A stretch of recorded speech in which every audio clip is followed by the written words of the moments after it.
സർവധർമാൻ പരിത്യജ മാമേകം ശരണം വ്രജ അഹം ത്വാ സർവപാപേഭ്യോ മോക്ഷയിഷ്യാമി മാ ശുചഃ. ഇത് ഗീതയിലുള്ള ശ്ലോകമാണ്.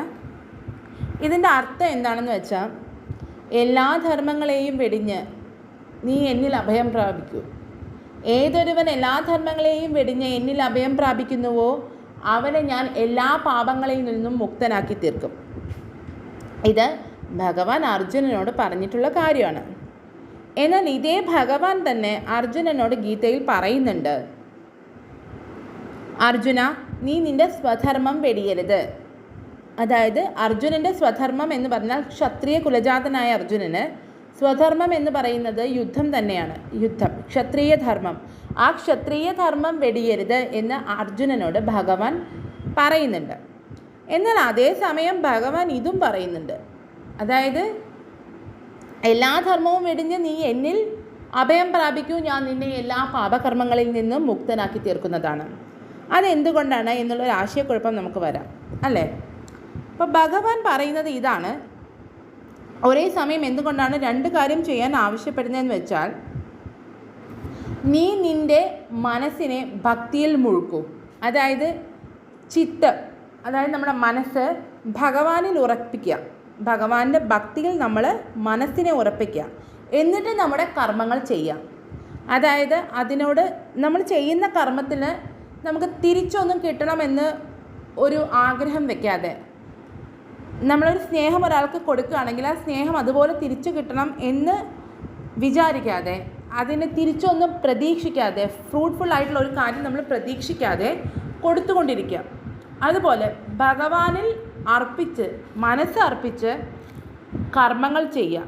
യുദ്ധം ചെയ്യുമ്പോഴും അതിൽ ജയിക്കുവോ അല്ലെങ്കിൽ പരാജയപ്പെടുവോ എന്നുള്ള ചിന്തയില്ലാതെ ഭഗവാനിൽ മനസ്സ് അർപ്പിക്കാനാണ് ഭഗവാൻ ആദ്യം പറയുന്നത്.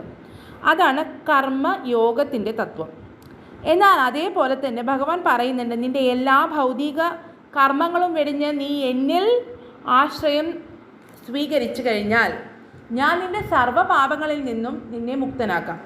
അപ്പം നമുക്കൊരു ചോദ്യം അവിടെ വരും, അപ്പോൾ എല്ലാ ഭൗതിക കർമ്മങ്ങളും നമ്മൾ അവസാനിപ്പിക്കുമ്പോൾ അത് അധർമ്മമായി മാറില്ലേ? അതായത് നമ്മുടെ സ്വധർമ്മം അവസാനിപ്പിക്കുമ്പോൾ, ഇപ്പോൾ ഒരു കുട്ടി എന്ന നിലയിൽ, അല്ലെങ്കിൽ ഒരു മകൾ അല്ലെങ്കിൽ മകൻ എന്ന നിലയിൽ നമുക്ക് നമ്മുടെ അച്ഛനോടും അമ്മയോടും ഒരു ഉത്തരവാദിത്വമുണ്ട്. അതുപോലെ ഒരു ഭാര്യ എന്നുള്ള നിലയിൽ ഭർത്താവിനോടും, ഭർത്താവ് എന്നുള്ള നിലയിൽ ഭാര്യയോടും ഉത്തരവാദിത്വമുണ്ട്. അങ്ങനെ നമുക്ക് ഈ സമൂഹത്തിനോട് ഉത്തരവാദിത്വമുണ്ട്. അങ്ങനെ നമ്മുടെ ഭൗതികമായ ഈ ശരീരം ഏതൊക്കെ ബന്ധങ്ങളിൽ നിൽക്കുന്നുവോ ആ ബന്ധങ്ങളോടൊക്കെ നമുക്കൊരു ഉത്തരവാദിത്വമുണ്ട്.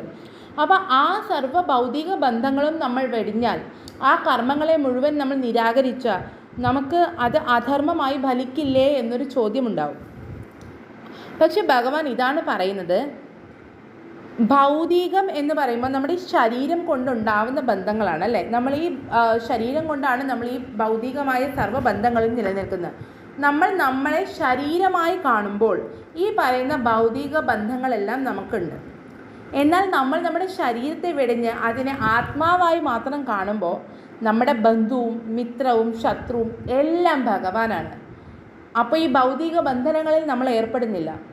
അങ്ങനെ നമ്മൾ നമ്മുടെ ആത്മാവിനെ കണ്ട് സർവ്വധർമ്മങ്ങളും ത്യജിച്ച് നമ്മൾ ഭഗവാനിലേക്ക് പോകുന്ന സമയത്ത് അവിടെ എങ്ങനെയാണ് അധർമ്മം വരുന്നത്? അതാണ് ഈ ശ്ലോകം കൊണ്ട് ഭഗവാൻ ഉദ്ദേശിക്കുന്നത്. അതാണ് കർമ്മസന്യാസത്തിൻ്റെ തത്വം. കർമ്മയോഗത്തിൻ്റെയും കർമ്മസന്യാസത്തിൻ്റെയും തത്വമാണിത്. നന്ദി, നമസ്കാരം. സർവം ശ്രീകൃഷ്ണാർപ്പണമസ്തു. ജയ് ശ്രീ രാധേശ്യാം.